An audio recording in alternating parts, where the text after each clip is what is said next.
안녕하세요. 워런 버핏처럼 매일 신문을 박준모와 함께 보면서 투자의 고수가 됩시다. 오늘 7월 21일 목요일 순서입니다. 어제 오랜만에 3프로TV 퇴근길 라이브 나가서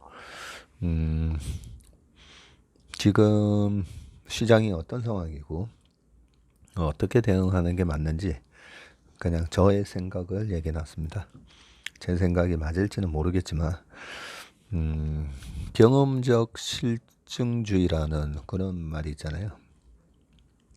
그래서 저는 항상 과거의 역사적인 사례를 보면서 지금 상황이 언제랑 비슷한지 그 부분을 계속 공부를 해서 경험적으로 과거에 이러했기 때문에 인간의 그런 동물적 본능이라든지 인간이 가지고 있는 본성 때문에 계속 반복되는 역사가 있습니다. 무서운 것을 봤을 때 도망가고 싶고 액션을 하려고 할 때 두렵고 여러 가지 그런 내재적인 본능 때문에 항상 반복되는 그런 부분들이 주식시장에도 존재하기 때문에 과거 1973, 4년 1차 오일 쇼크 그리고 1979년 있었던 2차 오일 쇼크 충격으로 무시무시했던 1980년 거기다가 우리가 제일 무서워하는 폴 볼커 연준 의장이 79년부터 87년까지 재임을 했었는데 79년에 재임하자마자 금리를 아주 공격적으로 올려버리죠. 그러면서 많은 실업률이 10%가 넘어가고 볼커가 총을 가지고 다녔다고 합니다. 하도 이제 볼커 죽이겠다 뭐 이런 협박이 많아가지고요. 왜냐하면 그때 금리를 21.5%까지 올리면서 페드 연방준비은행 지금 우리가 이번 7월 달에도 빅스텝 자이언트 스텝 해가지고 75bp 자이언트 스텝이 예상돼 있잖아요. 그러면 이제 2.25가 되는 거거든요. 2.25가 되는데 우리가 지금 벌벌 떨고 있는데 그때 21.5%가 갔었습니다. 자, 그랬을 때 주가가 도대체 얼마나 망가졌는지 그 부분은 우리가 정확하게 과거에 또 어땠었는지 최악의 상황에 도대체 주가는 어땠었는지 그걸 보면서 앞으로 시장은 어떻게 될 것 같다. 뭐 이런 얘기를 해놨으니까요. 어제 3프로TV 퇴근길 라이브 참고하시고요.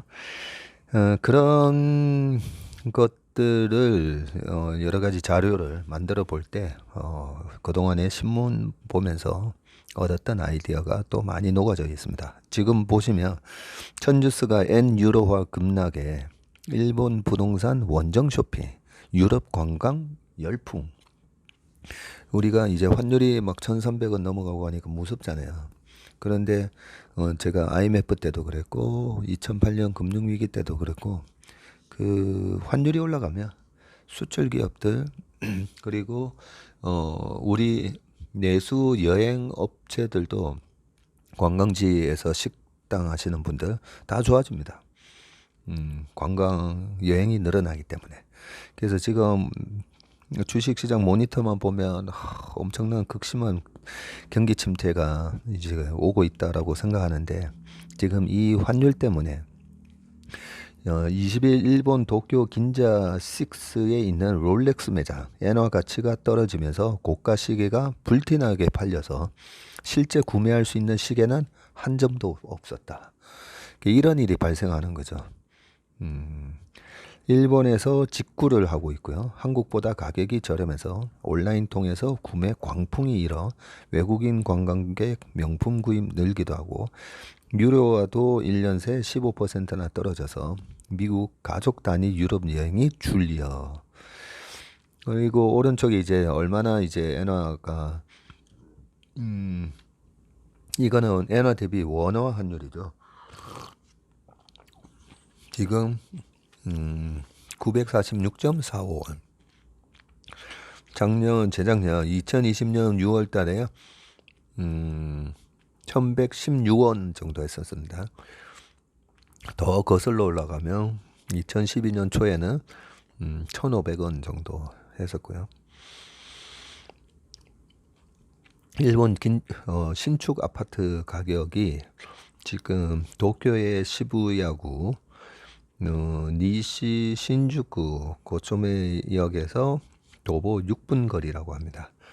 여기에 전용 71 스퀘어미터고요. 방 3개, 그리고 거실, 주방, 화장실 1개가 있는데 가격이 1억 1,490만에 원화로 환산하면 2020년 6월 기준으로는 12억 8,200만 원인데 지금은 10억 8,700만 원. 2년 새 1억 9,487만 원이나 싸게 구매할 수 있다는 거죠. 환율 효과 때문에. 예. 요 얘기도 제가 요즘 자주 말씀드리는 겁니다. 이렇게 롤렉스 매장에 지금 직원 4, 5명이 근무하는 도쿄 긴자 미쓰고시 백화점 4층에 있는 롤렉스 매장입니다. 매장에는 손님들이 끊임없이 들어왔지만 내부를 한번 둘러보고는 대부분 고개를 절레절레 저으며 발길을 돌렸다. 시계들이 전시되어 있어야 할 진열대가 80에서 90% 텅 빈 상태였기 때문에 이곳에서 약 300m 떨어진 긴자식스에 있는 롤렉스 매장도 사정은 마찬가지다. 요즘엔 진열대 시계를 올려놓기가 무섭게 팔려나간다며 특히 신제품 구하기는 하늘의 별따기다. 야, 정말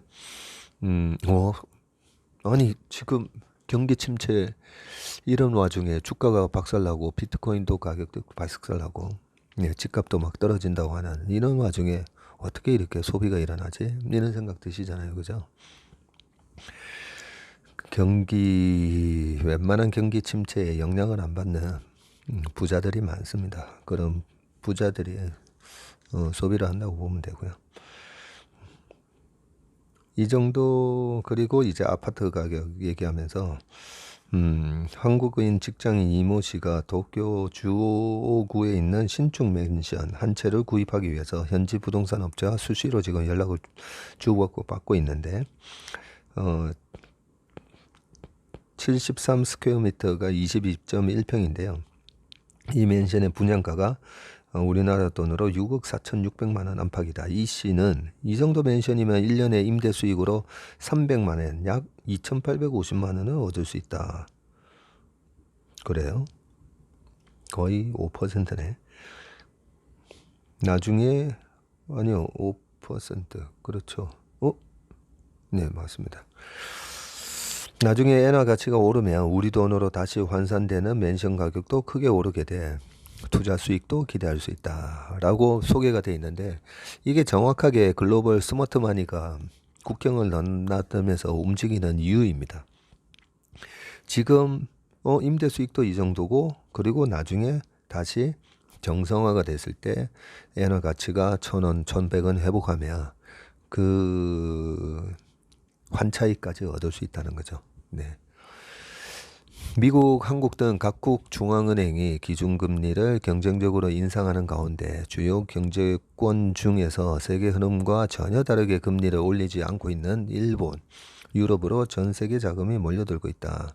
엔화, 유로화 가치가 떨어지자 이들 국가로 외국인들의 여행과 명품 구매, 부동산 투자가 급증하고 있다고 하면서 일본 백화점 매출이 9개월 연속 지금 증가하고 있다고 합니다.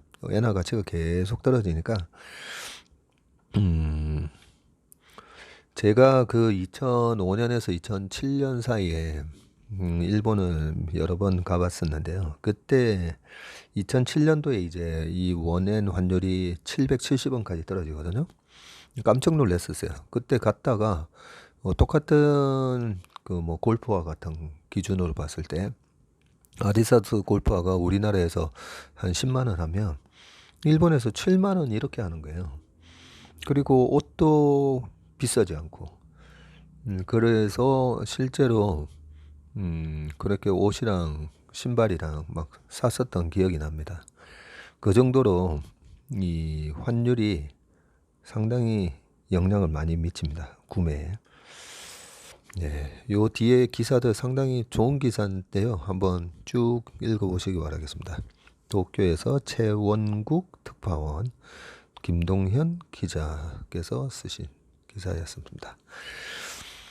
그리고 한국경제 이번 기사는 내달부터 생애 최초 주택 구매자 LTV 상한 80%로 높아진다라고 합니다. 지역 가격 관계없이 적용이 되고요. 규제 지역서 주담대 받을 때 기존 주택 처분 기한은 6개월에서 2년으로 늘어나고 8월 1일부터 바뀌네요. 8월 1일부터 바뀌는 주요 대출 규제의 내용이 생애 최초 주택 구매자 LTV 상한이 현행은 60에서 70%인데 개정 후에는 80%. 규제지역 주담대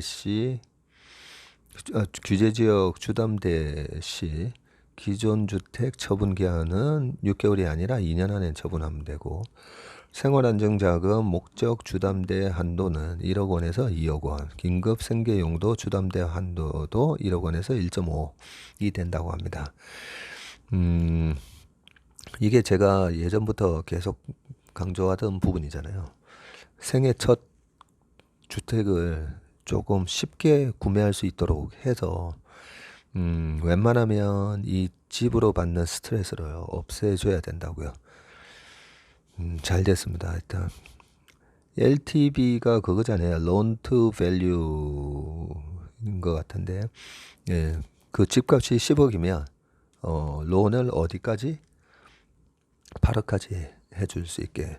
그러면 10억짜리 집 살 때 8억을 대출받고 2억을 내 돈으로 해서 하면 직장인들이 10억짜리 집을 살려고 하다 보니까 또는 뭐 15억짜리 집을 살려면 평생 18년 일해서 열심히 그것도 돈 안 쓰고 모아서 사야 되기 때문에 평생 집을 살 수 없다. 이런 식으로 막 얘기가 되잖아요. 그렇기 때문에 그 미국이나 싱가포르나 다 보면 이 그 80% 장기 모기지 금리로 해서 장기 주택 대출을 해주잖아요. 그래서 저는 첫 집을 사시는 분들한테는 이렇게 LTV를 높여야 된다라고 계속 주장을 했었는데 현실화돼서 다행입니다. 그 다음에 매일경제인데요. 여행객 면세 한도 상향에 럭셔리 펀드 수익률이 반짝 했다고 합니다. 요것도 어젠가 그저께 이제 나왔었던 부분이죠. 600불에서 800불이었나요? 맞습니다. 기획재정부가 현재 600달러인 면세 한도를 800달러로 상향하는 방안을 추진하겠다고 밝혔는데 2014년 이후 8년 만에 조정입니다. 그때 아마 400에서 600으로 만들어준 것 같은데요. 그동안에 물가 오른 거 따지면 이 정도는 해야죠. 코로나19 여파의 면세점 매출이 2019년도에 24조 9천억에서 코로나 딱 직전에 작년에 17조 8천억으로 쪼그라들었다고 합니다. 면세 한도 상향 소식에 면세점을 운영하는 호텔신라 신세계 주가가 일제히 반등한 것도 이런 기대감을 반영한 것이라고 하는데 박은경 삼성증권 연구원이 여행자 면세 한도 상향이 해외여행 수요나 면세점 매출에 호재가 될 수 있을 것이다. 다만 본격적인 여행 수요 회복이 연내는 어려울 수 있어서 장기적인 관점에서 접근할 필요가 있다. 라고 하면서 관련된 ETF가 소개가 많이 돼 있네요. 보니까 하나로 글로벌 럭셔리 S&P라는 ETF가 있는데 미국 스탠다드 푸어스의 글로벌 럭셔리 지수를 추종하는 ETF네요. 이 글로벌 럭셔리 S&P에는 우리가 잘 아는 이제 루이비통 가방을 만드는 LVMH 그리고 에르메스, 캐링, 프라다, 버버리 등 주요 명품 기업은 물론이고요. 테슬라, 벤츠, 나이키, 페라리 등을 담고 있다고 합니다. 제가 요즘 계속 이제 명품 주식을 지금 박앤세일 할 때 줍줍해야 된다 이런 얘기를 말씀드렸었는데 이 명품 주식이 그러면 도대체 뭐지? 예, 여기 글로벌 럭셔리 S&P 500 여기 S&P에 그 내역들이 다 적혀 있네요. 네, 그럼 이런 기업들 테슬라도 지금 보면 고점 대비 또 50% 가까이 빠졌었잖아요. 그죠? 이 ETF가 최근 한 달 수익률이 5.78%를 기록 중이다라고 합니다. 그리고 매일경제에서 더 얇은 플립 5천만 화소 폴더블 1000만 시대를 연다라고 돼 있네요. 삼성전자 주주분들이 600만 명이나 되기 때문에 삼성전자가 과연 이제 장사를 잘하고 있는지 이런 걸 계속 체크하셔야 됩니다. 네, 이미 주가는 굉장히 싼 영역에 가 있잖아요. 네, 그러면 시세 쳐다보면서 하루하루 일희일비 하시는 것보다는 지금 이 떨어진 주가에서 삼성전자는 어떤 영업을 하고 있고 어떤 제품을 가지고 또 매출을 올리기 위해서 일을 하고 있나 보면 되는데요. 환율 경기 침체 악조건에서 연간 1000만 대 이상 폴더블 폰 대중화에 이정표를 세우겠다. 삼성전자가 다음 달 10일 미국 뉴욕에서 공개할 예정인 갤럭시 Z 폴드 4와 G 플립 4의 가성비를 확보하기 위해 막판 고심을 하고 있다. 폴더블 폰 대중화의 쌍두마차인 G 폴드와 G 플립 신모델은 최근 미국 연방통신위원회 인증을 통과하는 과정에서 구체적인 기술 스펙이 흘러나오고 있다. 전작에서 확인된 디자인과 기술 우위를 확대하면서 부품 가격 인상에 따른 출고가 인상 압박을 어떻게든 동결하는 방향으로 가격 전략을 세우고 있다는 전언이다. 삼성전자는 디스플레이 사양과 카메라, 배터리 성능과 관련한 전문 매체 보도에 대해서 대체로 부인하지 않고 있어 상당 부분은 맞는 것으로 파악된다. 관건은 폴더블 프리미엄 폼 가격을 소비자 눈높이에 얼마나 맞출 수 있을지인데 최근 전개되는 환율 악조건에도 불구하고 인상 요인을 최대한 억누르겠다는 기조다. 라고 했고요. 그 그림에 삼성이 공개한 플립4 이미지라고 하면서 사진이 있고 그리고 왼쪽에 공개 앞둔 G 폴드 4와 플립의 구분이 있는데 애플리케이션 프로세서 AP라고 그러잖아요. 네, 컴퓨터의 이제 CPU 같은 핸드폰의 CPU 같은 건데 퀄컴 스냅드래곤 8 플러스 젠 1을 쓴다고 하고요. 그리고 카메라는 후면 듀얼 1200만 화소고 후면 트리플 5000만 화소. 디스플레이는 7.6인치 G 플립 4가 그리고 G 폴드 4는 메인 화면이 6.7인치 배터리가 3700, 4400 예상 출고 가격 G 플립 4는 120만 원대고요. 갤럭시 Z 폴드 4는 200만 원대라고 적혀 있습니다. 네. 카메라 성능 원래 이제 뭐 그 어제 신문에서 기사에서 시간이 모자라서 이제 그냥 뺐었는데요. 그동안에 우리가 디지털 카메라 기존 카메라에서 디지털 카메라로 넘어왔던 게 2004년 전후 그때 당시 이제 디지털 카메라가 막 나왔었죠. 근데 그 디지털 카메라가 와 괜찮네. 우리가 옛날에는 이제 사진 한 장 찍어서 사진관 가서 그걸 현상을 하고 그러다 보니까 사진 찍을 때도 되게 찍으면 그냥 한 장 필름 하나가 날아가는 거니까 그런 상황에서 이제 디지털 카메라는 막 찍어도 되니까 디지털 카메라가 인기가 확 생기면서 그 시장이 형성되려고 딱 하는 때 피처폰에서도 카메라 기능이 있긴 있었죠. 그리고 스마트폰으로 넘어오고 하면서 이 디지털 카메라의 기능을 스마트폰이 다 흡수를 하면서 디지털 카메라 시장을 그냥 죽여버립니다. 그래서 이 핸드폰 가격이 비싸진 이유 중에 하나가 이 안에 그 엄청난 옛날에 니콘 카메라 이런 게 들어가 있는 거죠. 그러니까 이제 뭐 100만 원 이렇게 가격이 비싸질 수밖에 없는 거죠. 그것뿐이겠습니까? 보면 이 안에 뭐 녹음기 기능 되죠. 또 뭐가 되죠? 뭐 달력 들어가 있죠. 전화기 기능뿐만 아니라 뭐 프레쉬도 들어가 있죠. 프레쉬 되죠. 뭐 등등 여러 가지 하여튼 기능이 많은데 그 중에서도 가장 스마트폰이 있어서 우리한테 큰 효용을 주는 게 바로 카메라입니다. 카메라. 그래서 이 카메라 성능 개선과 함께 어떻게 보면 스마트폰의 그 성장이 있었다고 볼 수가 있는데 조금만 더 볼게요. 여기 카메라 성능 개선이 집중된 곳은 폴드 4다. 전면에 1200만 화소, 전작이 400만 화소밖에 안 됐었네요. 제가 이거 폴드 1을 쓰고 있거든요.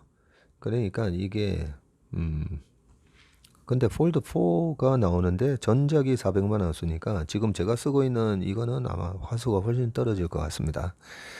그리고 후면에는 5천만 화소, 전작이 1200만 화소였고요. 메인 카메라와 1200만 화소 초광각 카메라, 1000만 화소 망원 카메라 등 트리플 카메라를 장착한다고 합니다. 요즘 그 애플 아이폰도 그렇고 뒤에 카메라가 막 3개씩 달려 있잖아요. 그렇게 달려 있는데 그 중에 이렇게 망원 카메라랑 초광각 카메라 뭐 이런 것들이 이렇게 장착이 돼 있었던 거네요. 전작에서 200만 원대 제품임에도 후면 메인 카메라 5천만 화소를 구현한 중국 폴더블 제품보다 크게 떨어진다는 지적이 나오자 폴드4에서 개선 작업이 이루어진 것으로 보인다라고 합니다. 네. 삼성이 이 폴더블 폰이라는 새로운 역사를 만들었는데 계속 초격차를 유지하면서 이 분야에 확실한 1등으로서 계속 나아가시길 바라겠습니다. 계속 이제 좀 핸드폰 관련된 뉴스인데요. 절대 안 뚫리는 폰. 삼성전자 애플 보안에 사활을 걸다라고 되어 있습니다.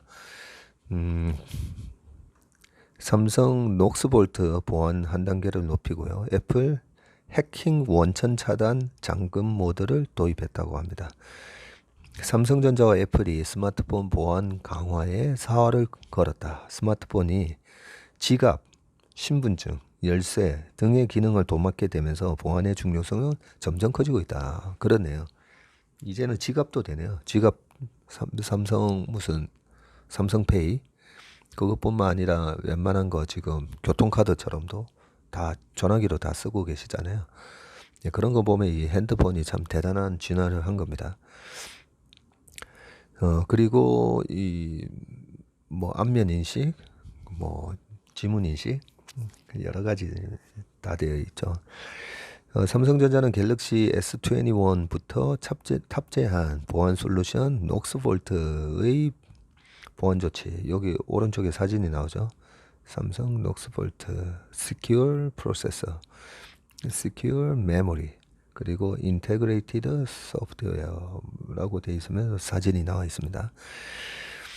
한 단계 높였다고 합니다. 보안 프로세서와 새로운 보안 메모리 칩을 결합해서 핀, 암호, 생체 인식, 디지털 인증서, 보안용 키 등의 가장 중요한 정보를 별도 위치에 처리, 격리하고 안전하게 유지하도록 했다. 예를 들어 보안 위험을 감지하면 녹스가 삼성페이나 삼성패스 등의 민감한 서비스를 잠금 처리해서 사용자만 본인의 데이터를 확인할 수 있도록 조치한다.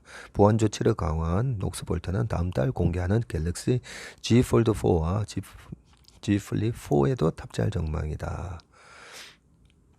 삼성전자의 MX 사업부 시큐리티 팀장 신승원 상무님이 지난 19일 삼성전자 뉴스룸 기고문에서 스마트폰은 지갑이고 집 열쇠이자 신분증이나 다름없다.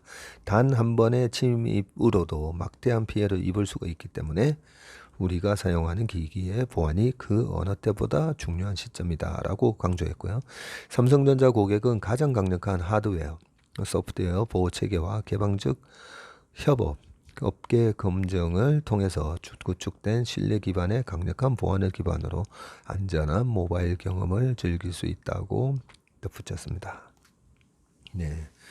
뭐 애플도 올 가을 출시할 iOS 16에 해킹 시도를 원천 차단하는 잠금 모드, 락다운, 이게 오른쪽 사진에 나온 게 이거군요. 락다운 모드를 도입키로 했고, 잠금 모드는 신분 또는 직업 때문에 매우 정교한 디지털 위협의 표적이 될 수 있는 극소수 사용자에게 최고 수준의 선택적 보안을 제공한다고 합니다. 예, 그러고 보니까 핸드폰으로 그 주식 모바일 트레이딩도 하시고 은행 계좌 이체도 하고 정말 많은 걸 하니까 그죠. 어떻게 보면 ATM 머신이 우리가 은행 가서 이체를 했던 그 ATM 머신도 여기 핸드폰에 다 들어와 있는 거네요. 미국과 한국 주도 반도체 동맹 참여 검토에 난감한 삼성 하이닉스. 어제 요 기사 비슷한 게 있었는데 어제 그 뭐였었죠? 미국이 주도하는 반도체 동맹 칩4 참여를 우리 정부가 검토하면서 국내 반도체 업계가 복잡한 셈법에 들어갔다. 칩4 동맹이 중국의 반도체 굴기를 견제하기 위한 목적으로 시작되는 것인 만큼 중국과 밀접한 관계에 있는 우리 기업으로서는 중국 눈치를 볼 수밖에 없기 때문인데, 미국 정부가 참여 여부를 다음 달까지 결정해달라고 요청했다고 하네요. 미국은 중국의 경제적 영향력을 억제하기 위한 다자 경제 프레임 협력체인 지난번에 그 IPEF 인도 태평양 경제 프레임워크를 지난 5월에 출범시킨 데 이어 이번에는 칩4 동맹 결성을 강력하게 밀어붙이고 있다. 이 칩4에 한국, 미국, 일본, 대만 이렇게 반도체 동맹을 해서 중국을 고립시키고 강력한 카르텔을 만들겠다는 거죠. 이 칩4 동맹에 대한 미국 정부의 정식 명칭은 동아시아 반도체 공급망 네트워크라고 하네요. 반도체 공급망 협업을 확대 강화하기 위해서 반도체 설계에 강점이 있는 미국과 생산 강국인 한국, 대만, 그리고 소재 부품 장비 역량을 갖춘 일본을 하나로 묶었네요. 모든 산업에서 반도체의 영향력이 커진 가운데 이를 통해 중국 정부를 견제하겠다는 목적이다. 특히 국제적 공급망 붕괴 이후에 미국이 강조하고 있는 프렌드 쇼어링, 동맹국끼리 공급망을 구축하는 거죠. 프렌드 쇼어링과도 연결된다. 반도체 경쟁력이 강한 우방과 연합해 미국의 안정적인 공급망을 구축하겠다는 것이다. 옛날에 뭐 KBS나 이런데 정학 퀴즈도 그렇고 퀴즈왕 이런 거 할 때 보면 시사적인 용어, 새로운 용어 하나씩 나오잖아요. 만약에 이제 퀴즈왕 이런 게 아마 아직 있다면 이런 프렌드 쇼링 이런 거 아마 문제 나올 것 같네요. 칩4 동맹의 긍정적인 일본, 대만과 달리 우리 정부 입장은 좀 신중하죠. 중국이 국내 반도체 수출의 60%를 차지할 정도로 핵심 시장인 데다가 삼성전자와 SK하이닉스가 현지에 메모리 반도체 공장을 가동 중이기 때문인 거죠. 그리고 우리가 이제 아픈 과거가 있죠. 사드 배치했을 때 사드 보복이 어마어마했었잖아요.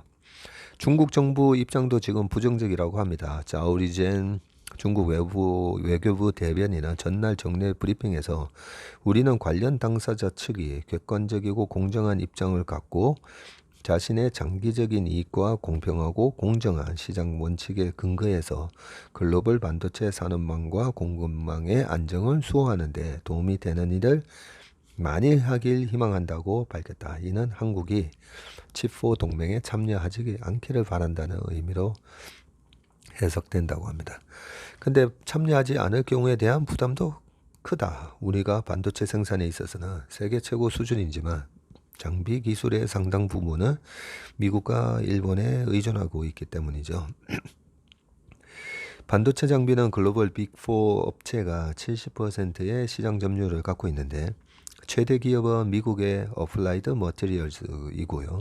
2위는 미국의 입김을 강하게 받는 네덜란드의 ASML, 3위와 4위도 각각 미국과 일본 회사라고 합니다. 기술 분야에서도 미국이 다수의 반도체 원천 기술을 보유하고 있고 기술만 통제해도 국내 기업은 생산 차질을 빚게 됩니다. 김양팽 산업연구원 전문연구원이 번성하던 일본의 반도체 산업이 1980년대 중반 미국의 환율 정책과 무역 보복 등의 조치로 쇠퇴하기 시작한 뒤 여전히 회복하고 있지 못하고 있는데 미국이 추진하는 반도체 동맹에 대한 참여는 긍정적인 검토가 필요하다라고 이렇게 적혀 있습니다. 여기 표가 제가 좋아서 이 기사를 다시 가져왔는데요. 보시면 칩4 국가 중국 내 반도체 지금 생산 시설 현황이 나오거든요. 삼성전자가 이제 시안 공장이 있고 수저우 공장이 있고 하이닉스는 우시랑 다이렌에 있다고 합니다. 그리고 대만 같은 경우에는 TSMC가 상해 파운드리 8인치짜리 파운드리가 있네요. 난징에도 12인치짜리 파운드리 공장이 있고 그리고 UMC는 수저우 그리고 샤먼 그리고 미국은 마이크론이 시안 공장이 있네요. 예. 그리고 인텔도 청두 공장이 있고 글로벌 파운드리가 청두 공장이 있다고 되어 있고요. 그리고 또 오른쪽에 이제 전 세계 파운드리 시장 점유율 이런 거 중요하지 않습니까? 파운드리의 시장 점유율은 TSMC가 여전히 53.6%, 삼성전자가 16.3%, 많이 올라왔네요. 파운드리 시장의 한 5%였었는데 많이 올라왔습니다.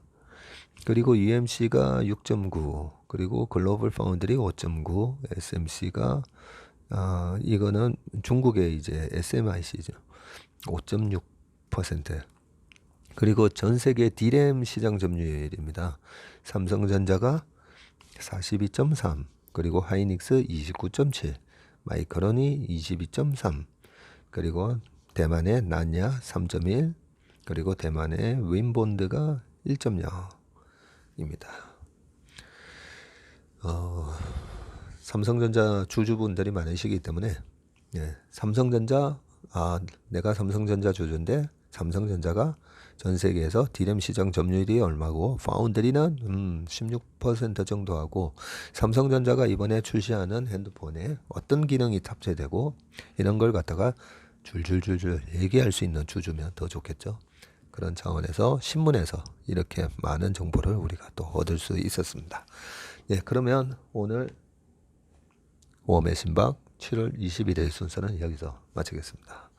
오늘 하루도 건강하고 힘찬 하루 되시길 바라겠습니다. 감사합니다.